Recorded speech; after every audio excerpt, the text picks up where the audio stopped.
UMY Muda Mendunia.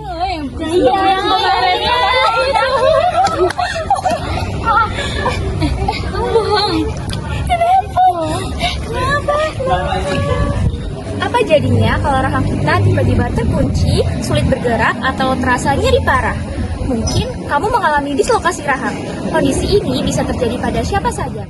Dislokasi rahang adalah kondisi di mana tulang mandibula yang seharusnya berada di sendi tempora mandibular atau TMJ bergeser keluar dari tempatnya. Ini menyebabkan rahang tidak bergerak secara normal, terkunci dalam posisi terbuka atau miring dan seringkali disertai nyeri yang hebat. Apa jadinya sih kalau rahang kita tiba-tiba terkunci, sulit bergerak, atau terasa nyeri parah? Mungkin Anda mengalami dislokasi rahang. Nah, apakah kalian tahu kalau tertawa terbahak-bahak dengan membuka mulut dengan lebar itu juga dapat memicu dislokasi rahang? Nah, diriwayatkan oleh hadis riwayat Tirmizi nomor 3640 yang berbunyi, sesungguhnya Rasulullah apabila tertawa beliau hanya tersenyum. Hadis ini menunjukkan bahwa tertawa dengan kesopanan dan tidak berlebihan lebih sesuai dengan akhlak Rasulullah. Tertawa itu memang fitrah manusia dan dia dilarang selama tidak berlebihan. Karena kalau berlebihan, bisa saja dapat terjadi hal yang diinginkan seperti dislokasi rahang. Nah, kondisi ini bisa terjadi pada siapa saja. Yuk kita bahas lebih lanjut tentang apa itu dislokasi rahang, penyebabnya, dan cara menanganinya.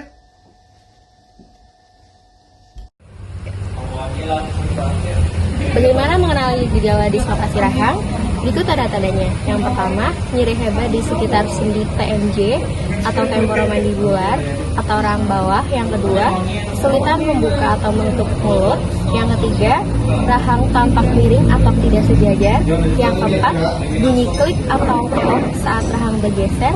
Yang kelima, kesulitan berbicara atau mengeluarkan air.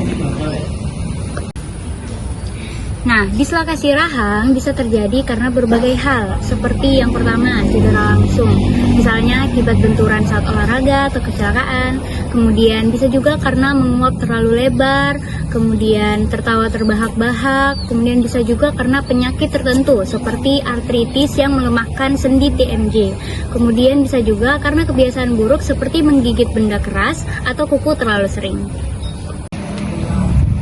Dislokasi rahang memang bisa terasa menakutkan, tapi dengan penanganan yang tepat, kondisi ini bisa diatasi. Jaga kesehatan rahang Anda dan jangan ragu untuk berkonsultasi ke dokter jika mengalami masalah. Penanganan dislokasi rahang.